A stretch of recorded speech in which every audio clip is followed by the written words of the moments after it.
لبيك اللهم لبيك لبيك لا شريك لك لبيك إن الحمد والنعمة لك والملك لا شريك لك لبيك اللهم لبيك لبيك لا شريك لك لبيك আন-নূর TV, সত্য প্রকাশে অবিরাম পথ চলা।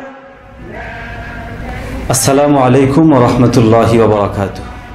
সুপ্রিয় দর্শক ও শ্রোতা মণ্ডলী, আপনাদের সকলকে আন-নূর টিভি পরিবারের পক্ষ থেকে স্বাগত মোবারকবাদ জানিয়ে শুরু করতে যাচ্ছি পবিত্র হজ বিষয়ক আমাদের বিশেষ অনুষ্ঠান কাবার পথে। আজকে আমাদের এই অনুষ্ঠানে উপস্থিত আছেন সম্মানিত দুজন আলেম। প্রথমেই আসুন আমরা পরিচিত হয়ে নিই। আমার সর্বডানে বসা আছেন বিশিষ্ট ইসলামী চিন্তাবিদ, নবাবগঞ্জ কেন্দ্রীয় মসজিদের সম্মানিত খতিব হযরত মুফতি জুনায়েদ কাসেমী দামাত বারাকাতুহু। আসসালামু আলাইকুম ওয়া রাহমাতুল্লাহি ওয়া বারাকাতুহু। আমার বাদিকে বসা আছেন বিশিষ্ট ইসলামী চিন্তাবিদ জনাব হযরত মাওলানা মুফতি রুহুল আমিন, সম্মানিত ইমাম 7 নম্বর সেক্টর মসজিদ, উত্তরা, ঢাকা। আসসালামু আলাইকুম ওয়া রাহমাতুল্লাহি ওয়া বারাকাতুহু। সুপ্রিয় দর্শক, আমরা আজকে আমাদের এই দুজন মেহমান যাদেরকে পেয়েছি আলহামদুলিল্লাহ, তাদের উভয়েই একাধিকবার মহান আল্লাহ রব্বে করিমের ঘর জিয়ারতের তৌফিক হয়েছেন। তাই আসুন বাইতুল্লাহ তারা যাওয়ার আগে ভিতরের অনুভূতি কেমন ছিল, বাইতুল্লাহ তাওয়াফের, আল্লাহর ঘর জিয়ারতের, আর যখন তাওয়াফ করেছেন বাইতুল্লাহতে যাওয়ার তৌফিক হয়েছে তখন তাদের এই অনুভূতিটা কেমন ছিল, তাই আপনাদের সামনে আমরা শেয়ার করার চেষ্টা করব। প্রথমে আমরা মুফতি জুনায়েদ কাসেমী হাফিজাহুল্লাহর কাছে আসব। যে মুহতারাম, আপনি যখন হজে যাননি তখন আপনার ভিতরে হজ বিষয়ে বা আল্লাহর ঘরে যাওয়ার বিষয়ে অনুভূতি কেমন ছিল? নাহমাদুহু ওয়া নুসাল্লি আলা রাসূলিহিল কারীম, আম্মা বা'দ। সম্মানিত দর্শক ও শ্রোতাবৃন্দ, আসলে বাইতুল্লাহ যাওয়ার যে একটা আগ্রহ, বাইতুল্লাহকে এক নজর দেখার যে একটা আগ্রহ, এটা স্বভাবজাত বিষয়। ফিতরাতাল্লাহিল্লাতী ফাতারান নাস আলাইহা, আল্লাহ পাকের সাথে আমাদের যেমন অস্তিত্বের সম্পর্ক, আল্লাহ আমাদের অস্তিত্বদাতা, আল্লাহ পাকের ঘরের সাথেও আমাদের অস্তিত্বের সম্পর্ক। তো এই জন্য এই কাবা ঘরের দিকে হযরত ইব্রাহিম আলাইহিসসালাতু ওয়াসসালামের দোয়ার কারণে সারা বিশ্ব মানবতার একটা কঠিন আকর্ষণ, এটাকে একটা নজর দেখার জন্য, এটা হযরত ইব্রাহিম আলাইহিসসালামের দোয়ারই বদৌলতে। হযরত ইব্রাহিম আলাইহিসসালাতু ওয়াসসালাম দোয়া করেছিলেন, ফাজআল আফইদাতাম মিনান নাসি তাহওয়ি ইলাইহিম ওয়ারযুকহুম মিনাস সামারাতি লাআল্লাহুম ইয়াশকুরুন। আয় আল্লাহ, এই জনমানব শূন্য প্রান্তরে আমি আমার স্ত্রী এবং পুত্রকে একা একা রেখে যাচ্ছি আপনার হুকুমে, কোনো জনমানব নাই এখানে। আয় আল্লাহ, সারা বিশ্বের সমস্ত মানুষের মন এদিকে আপনি ঝুঁকিয়ে দিন। আর আল্লাহ পাক হযরত ইব্রাহিম খলিলুল্লাহর দোয়া কবুল করে মানুষের মনকে এমনভাবে ঝুঁকিয়ে দিলেন যে হজের বিষয়গুলো কোনোভাবেই যৌক্তিক না, যুক্তির দৃষ্টিতে হজের বিষয়গুলোকে আসলে আনা যায় না, অর্থাৎ যুক্তি দিয়ে এখানে বোঝার কোনো কিছু বোঝার নাই। অথচ এমন কোনো মানুষ নাই যার অন্তর কাবা ঘরের দিকে ধাবিত হয় না। পৃথিবীর যে কোনো জিনিস একবার দেখলে দ্বিতীয়বার দেখতে আর মন চায় না, আর কাবা ঘর একবার দেখলে যেন আরো বারবার দেখার শখ জাগে, বারবার দেখলে আরো বারবার দেখার শখ জাগে। অর্থাৎ আমরা বুঝতে পারছি যে মহাগ্রন্থ আল কোরআনের ওই আয়াতে কারিমাগুলো যেগুলো কাবা কেন্দ্রিক এবং আল্লাহর পাকের পক্ষ থেকে আমাদেরকে আহ্বান করা হয়েছে, সেগুলো আপনার হৃদয়ে একটা জ্বলন তৈরি করেছে। অবশ্যই জি। তো আমরা একটু পরে আপনার কাছে আসছি, আমরা যাবো মুহতারাম মুফতি সাহেবের কাছে। আপনি ঠিক কিভাবে মানে কাবার প্রতি প্রথম যখন হজে যাননি ওই অবস্থায় আপনার মধ্যে কিভাবে স্পিড তৈরি হলো বা কিভাবে? সুপ্রিয় দর্শক, যেমনটি আমাদের মুফতি জুনায়েদ কাসেমী ভাই বলেছেন যে আল্লাহ পাক কাবার প্রতি প্রতিটা মানুষের অন্তরে যে আকর্ষণ আমাদের মুসলিম জাতির পিতা হযরত ইব্রাহিম আলাইহিসসালাতু ওয়াসসালামের দোয়ার বদৌলতে সৃষ্টি করে দিয়েছেন, সেটা প্রতিটা মানুষের অন্তরেই আছে। তো ছোট সময় আমরা ইসলামের প্রাথমিক শিক্ষা তালিমুল ইসলাম অন্যান্য কিতাবে নামাজ, রোজা, হজের যে আলোচনা আমরা আমাদের উস্তাদদের কাছ থেকে পড়েছি, শুনেছি, তখন থেকেই বাইতুল্লাহর প্রতি, ছোট সময়ের থেকেই বাইতুল্লাহ জিয়ারতের প্রতি, হজের প্রতি একটা বড় আকর্ষণ কাজ করত। জি, সেই থেকেই যখন মাদ্রাসার পড়াশোনা শেষ হলো, আল্লাহর ঘর জিয়ারত করার, পবিত্র হজ পালন করার একটা ইচ্ছা মনে প্রবলভাবে জাগ্রত হলো। তো দোয়া করতেছিলাম, আল্লাহ পাক সর্বপ্রথম 2006 সনে হজে যাওয়ার তৌফিক দান করলেন। তো সেখানে যাওয়ার পর আল্লাহ তাআলার ঘরের ছায়া, এটা পরে জি, আল্লাহ পাকের ঘরের যেই স্নিগ্ধতা, আল্লাহ পাকের যেই মহাব্বত, ভালোবাসা, বাইতুল্লাহর মুসাফির যিনি হন তার প্রতি যে রয়েছে, ওইটা পরিপূর্ণভাবেই অনুভূত হলো এবং দিলের ভিতরে সেই স্মৃতিগুলো এবং আল্লাহ পাকের যেই মহাব্বত আর ভালোবাসার আয়াতগুলো পবিত্র কোরআনে আছে সেগুলো স্মরণ হলো। বাইতুল্লাহ ঘরকে দেখে, আল্লাহ তাআলার ঘরকে দেখে আল্লাহুম্মা জিদ বাইতাকা হাযা তাশরীফা ওয়া তাযীমা, যেই দোয়াগুলো আছে তার মধ্যে থেকে প্রসিদ্ধ একটি দোয়া, সেটি পড়লাম এবং আল্লাহ পাকের কাছে দিলের কিছু দোয়া ছিল, অন্তরের কিছু দোয়া ছিল যে আল্লাহ পাক যাতে করে, যেমনটি মুফতি জুনাইদ ভাই বলেছেন যে বারবার প্রতিটা মানুষেরই অন্তর সেদিকে ধাপিত থাকে সবসময়, যেরকম ইমাম আযম হানিফা রাহমাতুল্লাহ আলাইহি 55 বার হজ করেছেন। জি জি, তার মানে আপনি মূলত শিশুকালে যে পড়াশোনায় আমাদের ছোট বইগুলোতে আমরা পড়েছি, ওগুলো পড়েই অন্তরের মধ্যে একটা আকাঙ্ক্ষা জেগেছিল।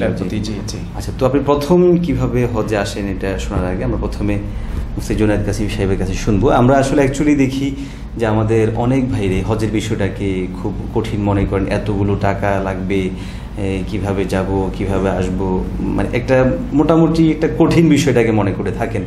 তো আপনারা তো বেশ কয়েকবারই হজে যাওয়ার তৌফিক হয়েছে, তো আসলে এখানে অর্থ করে যে বিষয়টা, এটা কি আসলে মূল, নাকি আসলে মানুষের হৃদয়ের ইয়াটা হচ্ছে এখানে আসলে আকর্ষণটা বেশি কাজ করে? আপনি অনেক গুরুত্বপূর্ণ প্রশ্ন করেছেন, আপনাকে ধন্যবাদ জানাই।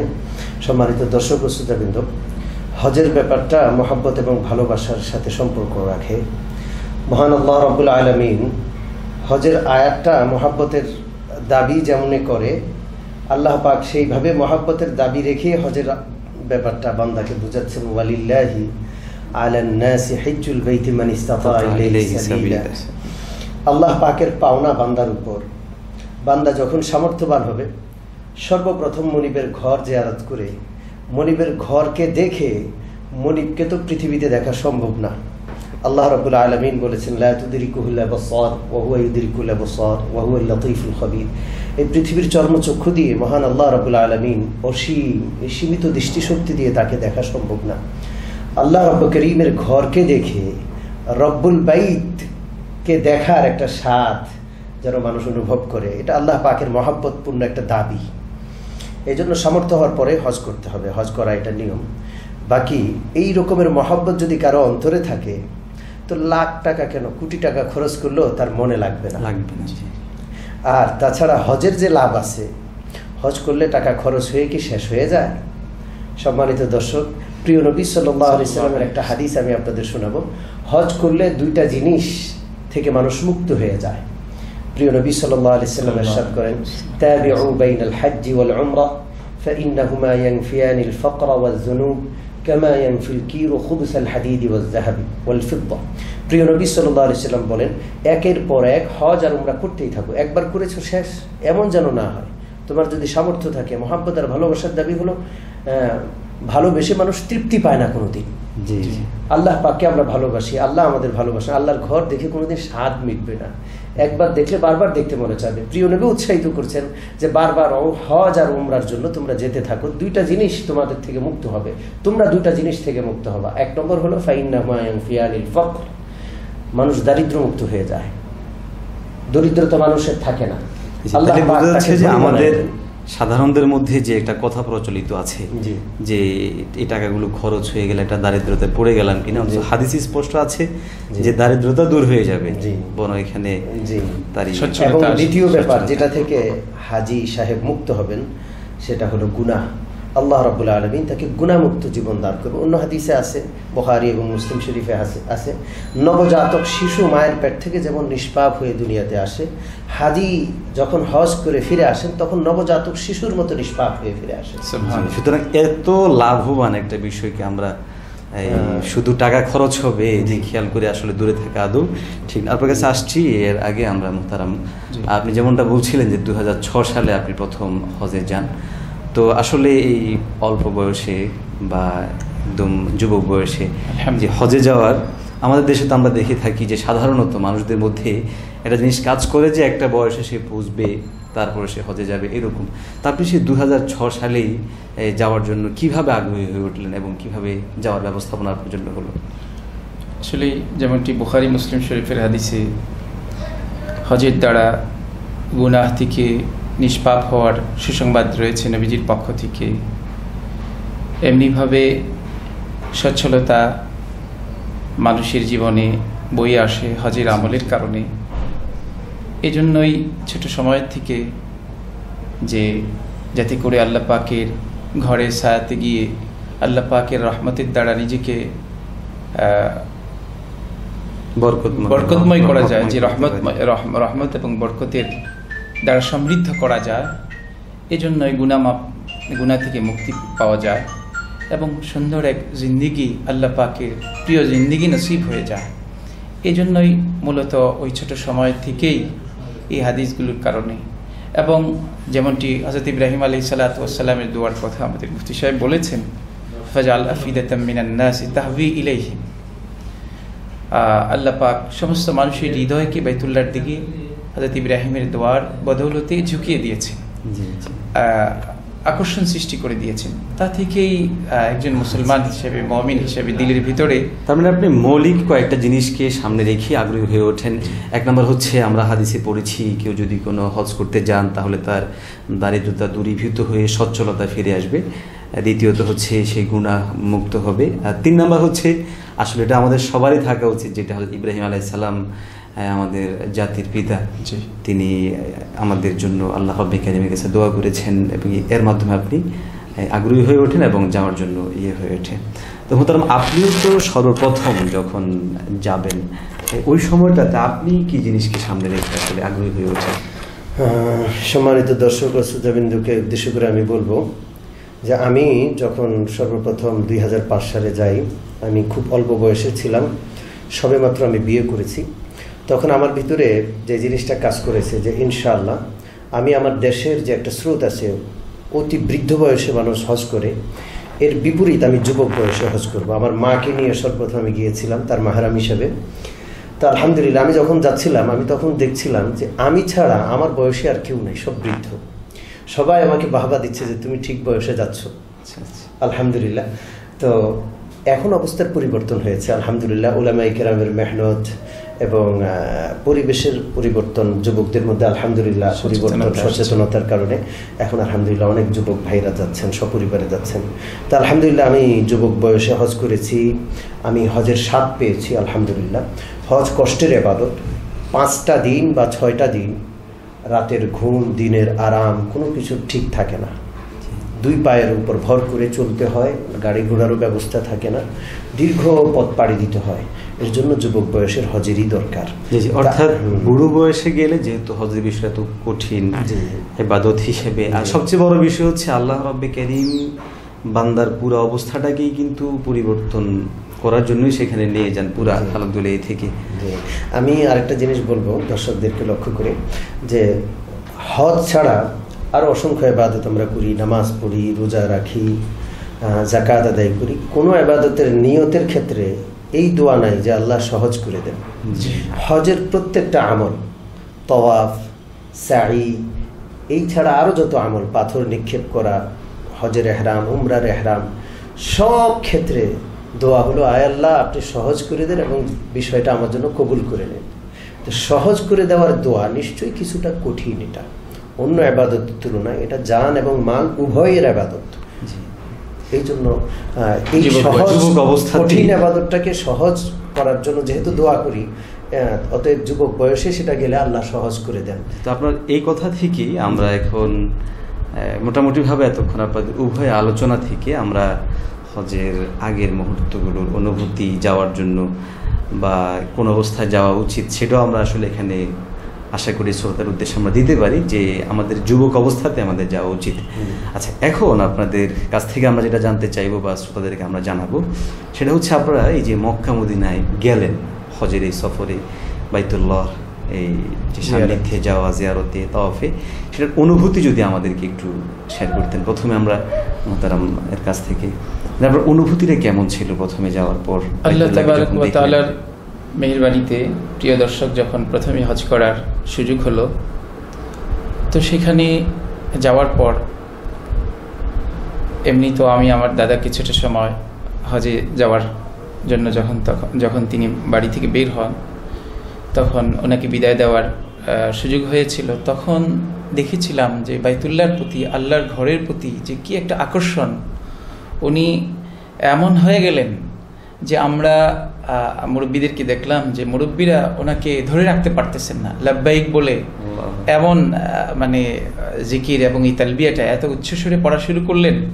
এটা এখনো তো বাইতুল্লাহ কত দূরে ছিল, ফ্লাইটে যাবেন, পৌঁছবেন, তার আগেই তার দিলের ভিতরে এক ধরনের পরিবর্তন এমন অনুভব করেছে আমরা।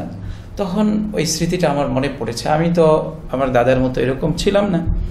তো ওখানে যাওয়ার পর যে আল্লাহ পাকের ঘর দেখাটার সৌভাগ্য আমার হবে, এই সুনসিব হবে, এটা তো অনেক অনেক বড় নিয়ামত আল্লাহর পক্ষ থেকে। তো আমি প্রথমে তো চোখের পানি ধরে রাখতে পারলাম না। আল্লাহ পাকের কাছে আল্লাহর ঘর দেখে আল্লাহ শুকরগুজারি করলাম, দোয়া করলাম এবং আল্লাহ পাকের কাছে দোয়া করলাম, আল্লাহ প্রতিবার যেন আপনার ঘর দেখার সৌভাগ্য বারবার যেন আমাদের সবার হয়। তো এটা হলো। আর আমার দিলের ভিতরে একটা জিনিস কাজ করেছে, সেটা হলো যে বরকতের বিষয়।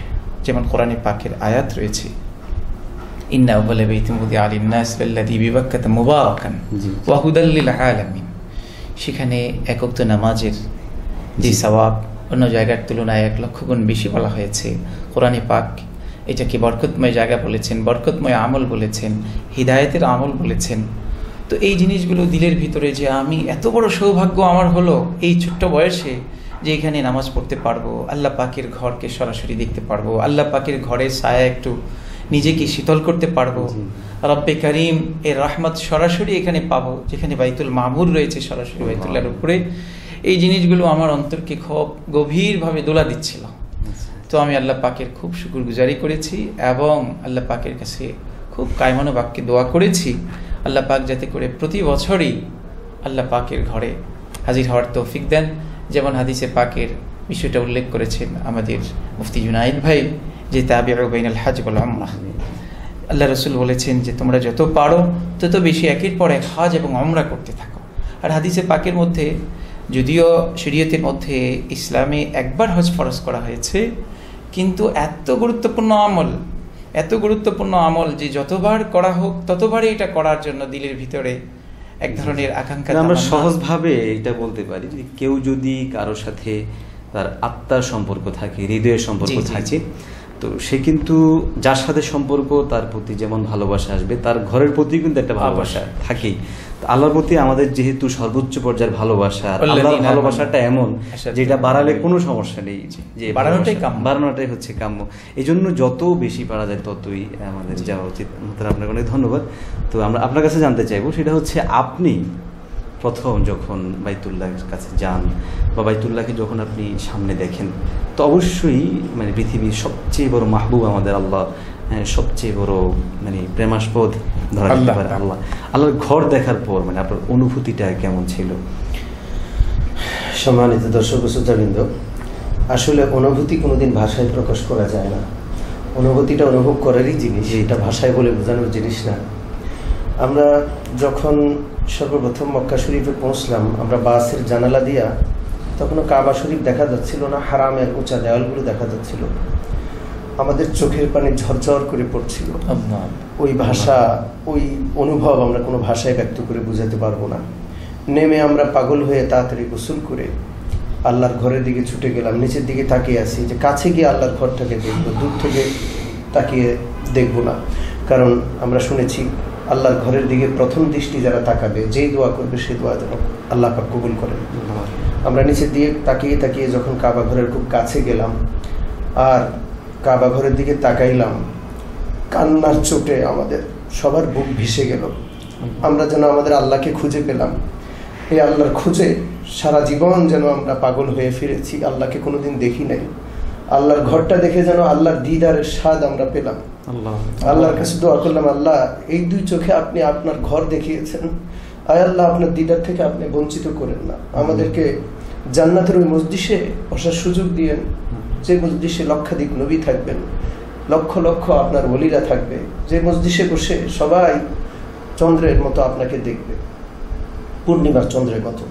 এই কথাগুলো বলে বলে খুব কেঁদে কেঁদে আমরা দোয়া করেছি এবং আল্লাহর কাছে এই দোয়াটা বিশেষভাবে করেছি যে আল্লাহ, যেটা বুজুর্গদের থেকে আমরা শুনেছি যে এই দোয়া করা যে আল্লাহ এখানে থাকা অবস্থায় যত দোয়া করি সব দোয়া আপনি কবুল করবেন। আমরা যখন মাথাকে পা রাখবো, আমি ইতিহাস পড়েছি, ইতিহাসের একজন ছাত্র হিসেবে ইতিহাস আমার বড় প্রিয় সাবজেক্ট। এই মাতাফের মধ্যে প্রায় 350 নবীর কবর আছে। মা হাজরার কবর এখানে, হজরত ইসমাইলের কবর, কোনো কোনো বর্ণনা হজরত ইব্রাহিমের কবরও এখানে। আমরা কান্না করে উঠলাম, চিৎকার করে উঠলাম, আল্লাহ আমাদের মতো গুনাহগার এই মাথাবে কোন সাহসে আমরা পা রাখি যেখানে আপনার নবীরা শুয়ে আছে, মা হাজরা শুয়ে আছে, হজরত ইব্রাহিমের কলিজার টুকরা জবিহুল্লাহ ইসমাইল শুয়ে আছে। আয় আল্লাহ এখানে পা রাখার আগে আগে আমাদের গুনাহ মাফ করে দেন, আমরা গুনাহের বোঝা মাথায় নিয়ে এখানে পা রাখতে চাই না। খুব কান্নাকাটি করলাম আমরা।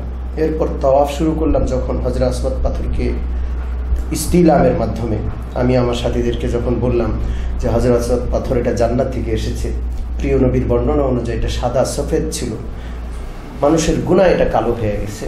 এবং যারা হজরত আসওয়াদকে ইখলাসের সাথে চুমু দিবে, ইস্তিলাম করবে, কাল কিয়ামতে হজরত আসওয়াদ তাদের জন্য সুপারিশ করবে। হজরত আসওয়াদের 2টা চোখ থাকবে, হজরত আসওয়াদ সেই চোখ দিয়ে দেখবে, মুখ দিয়ে বলবে এবং আল্লাহর দরবারে যারা ইস্তিলাম করবে তাদের জন্য সুপারিশ করবে। এই কথাগুলো বলার পর আমার সাথীদের অনুভূতি অন্যরকম ছিল।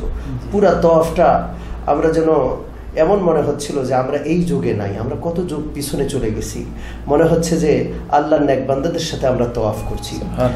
সম্মানিত দর্শক ও শ্রোতাবৃন্দ, আসলে অনুভবের বিষয়টা অনুভব করেই বুঝতে হয়, এটা কোনো ভাষায় বোঝানো সম্ভব না। আমি আপনাদের কাছে দোয়া চাই, আপনাদের জন্য দোয়া করি, আল্লাহ পাক যেন আপনাদের এবং আমাদের সকলকে, যারা গেছি তাদেরকে বারবার যাওয়ার, যারা যায়নি তাদেরকে যেন আল্লাহ পাকের ঘর একটা নজর দেখার তৌফিক আল্লাহ দান করে।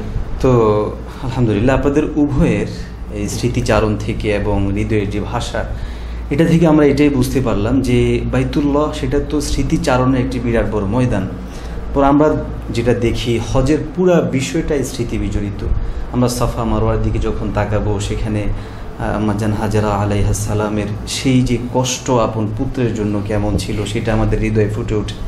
আমরা যখন বাইতুল্লাহর দিকে তাকাই তখন ইব্রাহিম আলাইহিস সালাম যে কত কষ্ট করে এই ঘর নির্মাণ করেছেন আপন পুত্রকে সাথে নিয়ে, সেই জিনিসটা ফুটে ওঠে।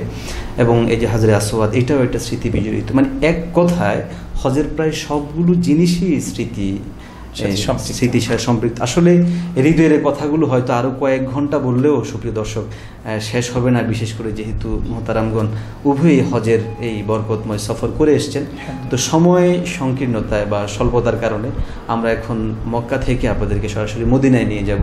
তো প্রথমেই যে মদিনাতুর রাসূল বা যেখানে আমাদের রাসূলুল্লাহ সাল্লাল্লাহু আলাইহি ওয়াসাল্লাম শুয়ে আছেন, যখন আপনারা মক্কার কাজগুলো সেরে মদিনাতেও তো আশা করি গিয়েছেন, মানে মদিনায় যাওয়ার পর আপনার অনুভূতি কেমন ছিল যে জমিনে আমাদের প্রিয় নবীজি শুয়ে আছেন এবং আমাদের প্রিয় নবীজি সাল্লাল্লাহু আলাইহি ওয়াসাল্লামের দীর্ঘ বৎসর এখানে কেটেছে, এখনো তিনি আছেন, অনুভূতিটা যদি একটু শ্রোতাদের উদ্দেশ্যে বলতেন।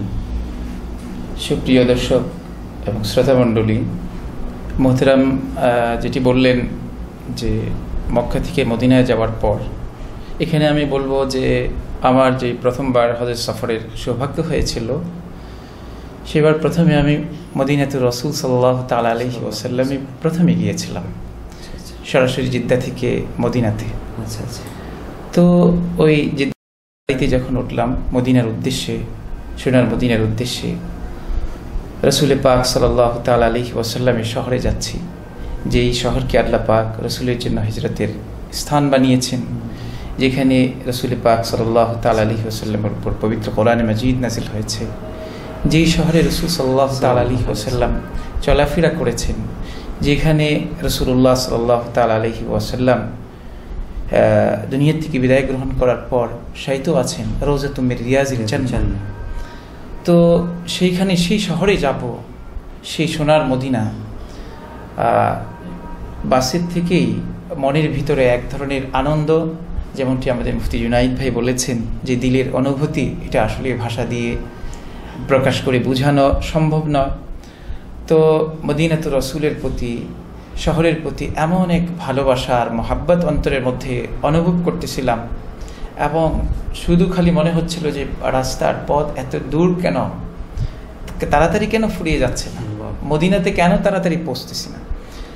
তো সাথে সাথে আল্লাহ পাকের মেহেরবানি হলো যে যতই সময় কাটতেছে ততই মহাব্বত আর ভালোবাসার বিষয়টা হৃদয়ের মধ্যে আরও গভীরভাবে রেখাপাত করতেছে।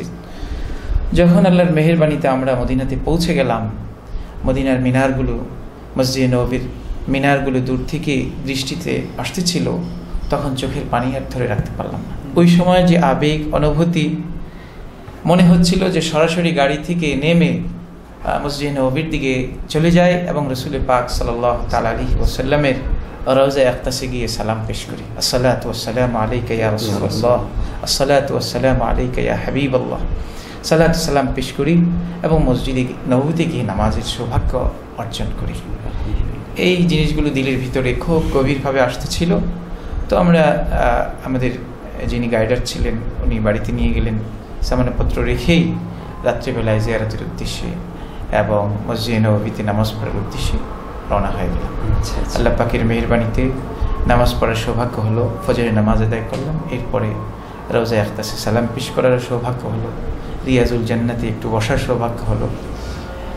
আল্লাহ পাকের কাছে দোয়া করলাম, শুকরগুজারি করলাম যে আল্লাহ পাক সোনার মদিনাতে আসার এবং রসুলের রওজা আকতাসে সালাম পেশ করার তৌফিক দিলেন। আল্লাহ পাক যাতে করে জীবনে বহুবার আসার তৌফিক আমাকেও দেন এবং সব মুসলমানদেরকে আল্লাহ তাআলা দান করেন। তো মোহতারাম, মদিনার এখানে দর্শকদের কাছে আমরা একটা কথা বলবো যে মদিনায় হজের আগে পরে, মানে পরে যেতে হবে বিষয়টা এরকম না, আগে পর মদিনায় যাওয়া কোনো সমস্যা নেই। তো মোহতারাম, আপনিও কাছে সংক্ষেপে আমরা শুনবো যে মদিনায় যখন প্রথম যান বা মদিনায় যাওয়ার অনুভূতিটা যদি একটু আমাদের সামনে স্মৃতিচারণ করতেন। সম্মানিত দর্শক ও শ্রোতাবৃন্দ, মুফতি রুহুল আমিন সাহেব দামাত বরকাতুহুমের বিপরীত আমরা হজ আদায় করার পরে মদিনায় গিয়েছি। হজ শেষ হওয়ার পর মদিনা যাওয়ার জন্য আমাদের মনটা পাগল পারা হয়ে গেল। যখন আমরা শুনলাম যে আমাদের মদিনা যাওয়ার অমুক ডেট, এর আগে থেকে আমরা দুরূদ শরীফ পড়া শুরু করলাম এবং আমাদের হাজী সাহেবদেরকে নিয়ে বসে মদিনার ফাজাইল, মদিনার বিভিন্ন স্মৃতি আমরা আলোচনা করলাম। হাজী সাহেবরা অস্থির হয়ে গেলেন। আমরা মদিনা অভিমুখী রওনা হলাম এবং দুরূদ শরীফ হলো আমাদের সবচেয়ে বড় আমল এই সফরে। বিভিন্ন প্রকারের দুরূদ শরীফ যেগুলো হাদিসে বর্ণিত রয়েছেন এবং যে সমস্ত দুরূদ শরীফগুলো হাদিসে নাই অথবা আল্লাহ পাকের বড় বড় ওলিগণ যেটা করেছেন, রচনা করেছেন, সেই দুরূদ শরীফগুলো আমরা পড়েছি। যখন মদিনা শরীফে গেলাম, আমাদের সাথীদেরকে নিয়ে প্রিয় নবী সাল্লাল্লাহু আলাইহি ওয়াসাল্লামের রওজা মুবারকের পাশে গেলাম। দূর থেকে যখন সবুজ গম্বুজ আমাদের নজরে পড়ল, সারা শরীরে একটা শিহরণ জেগে উঠল। সৈয়দুল বাশারের রওজায়ে পাকের কাছে আমরা এসে গেছি। আসলে আমাদের তো কোনো যোগ্যতা ছিল না, এটা আল্লাহ পাকের মেহেরবানি। আল্লাহ পাক আমাদের মতো নাপাক গুনাহগার বান্দাদেরকে আল্লাহ রসুলের পাশে দাঁড়ানোর তৌফিক দান করেছেন। আমরা লাইন ধরলাম, প্রিয় নবীর রওজার যত কাছে আসছি চোখের পানিতে আমাদের বুক ভেসে যাচ্ছে। যেই মাত্র আমরা প্রিয় নবী সাল্লাল্লাহু আলাইহি ওয়াসাল্লামের রওজার পাশে আসলাম, সালাতু সালাম আমরা পড়লাম, আমাদের কান্নার আমরা ধরে রাখতে, আমরা চিৎকার করে কান্না শুরু হলো। পুলিশ আমাদেরকে ইশারা দিল যে আস্তে, এখানে আওয়াজ করা যাবে না। আমাদের মনে পড়লো যে আল্লাহু আকবার, এই জায়গার আদব জিবরিল আলাইহিস সালাম করতেন। আমরা খুব নিজেকে সংবরণ করে, আত্মসংবরণ করে আমরা সালাতু সালাম পেশ করলাম। প্রিয় নবীর রওজা থেকে বের হয়ে আমরা পশ্চিম দিকে ফিরে আল্লাহ পাকের কাছে দোয়া করলাম যে আল্লাহ আমাদের পক্ষ থেকে, পুরো উম্মতের পক্ষ থেকে আমাদের পেয়ারা নবীকে জাযাল্লাহু আন্না মুহাম্মাদান মা হুয়া আহলু, তিনি যেই রকমের প্রতিদানের যোগ্য, আয় আল্লাহ এরকমের প্রতিদান আপনি তাকে দান করেন। এবং প্রিয় নবী সাল্লাল্লাহু আলাইহি সাল্লামের সুপারিশের জন্য আমরা আল্লাহর কাছে দরখাস্ত করলাম, কারণ প্রিয় নবী সাল্লাল্লাহু আলাইহি সাল্লামের হাদিস রয়েছে, প্রিয় নবী ইরশাদ করেন, মান যারা কবরি ওয়াজাবাত লাহু শাফাআতি, যে ব্যক্তি আমার কবর জিয়ারত করলো তার জন্য আমার সুপারিশ ওয়াজিব হয়ে গেল।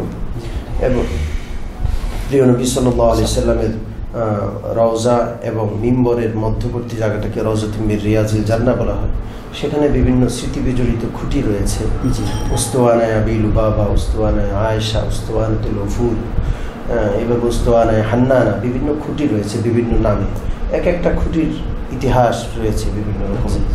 ইতিহাসগুলো আমি যখন আমার সাথীদের বললাম, কান্নায় ওদের বুক ভেসে গেল। সম্মানিত দর্শক ও শ্রোতাবৃন্দ, আমি আপনাদের জন্য দোয়া করি, আপনারাও আমাদের জন্য, আমাদের যারা রয়েছে এখানে উপস্থাপক বা সকলের জন্য দোয়া করবেন।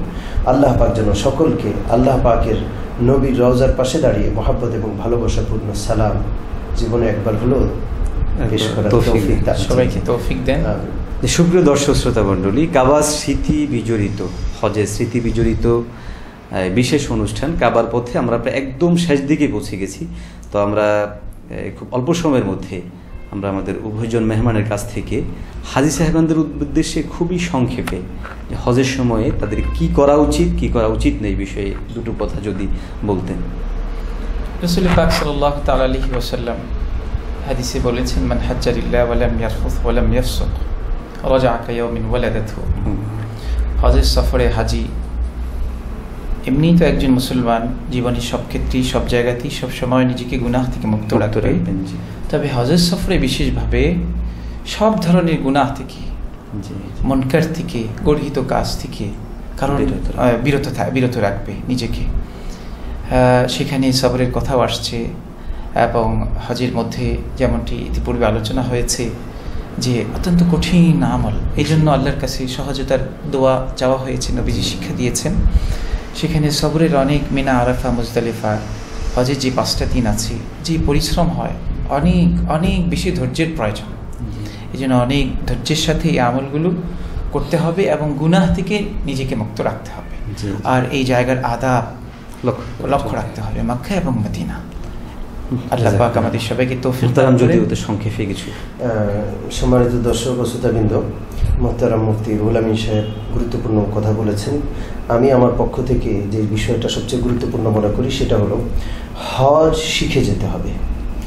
আমরা বেশিরভাগ হাজি সাহেব যাই, হজ সম্পর্কে কোনো জ্ঞান নেওয়া যায় না, একেবারেই হজ শিখে যায় না। হজের ফরজ, হজের ওয়াজিব, গত 2-3 দিন আগে আমাদের হাজি সাহেবকে আমি বিদায় দিলাম, এক জামাত হাজি সাহেবকে। তাদেরকে আমি জিজ্ঞাসা করলাম হজের ফরজ কয়টা, তারা বলতে পারে না।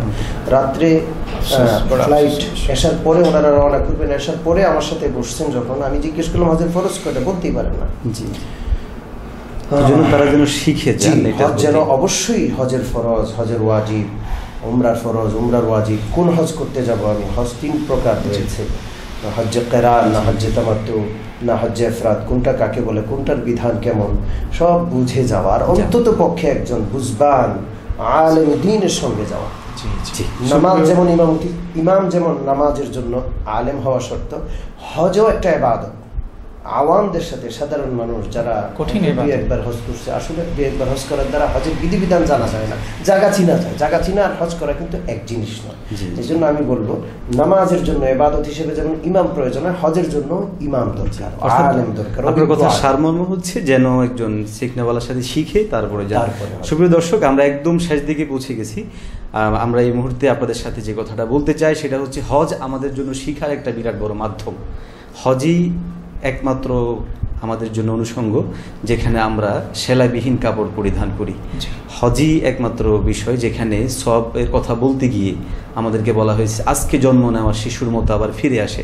এই বিষয়গুলো যদি আমরা গভীরভাবে দেখি তাহলে আমরা দেখতে পাবো যে আসলে হজের পুরা সফরটা আমাদেরকে মানুষ বানানোর জন্য আল্লাহ রাব্বুল কারীম দান করেছেন, এবং আমাদের বাহ্যিকভাবে যে শুভ্র পোশাক আমরা পরিধান করি আমাদের হৃদয়টাকে এরকম শুভ্র করার জন্য একটি বিরাট বড় শিক্ষা আমাদেরকে দিয়ে থাকেন। আর সর্বশেষ যে কথাটা আমি মনে করি আমাদের উভয়জন আশা করি হাজী সাহেব আমার সাথে একমত হবেন যে আজকে কিন্তু আমরা হজের সেই স্মৃতিচারণমূলক অনুষ্ঠানটাকে বা এই ইবাদতটাকে আমরা আজকে বানিয়ে নিয়েছি এটা ফ্যাশন স্বরূপ।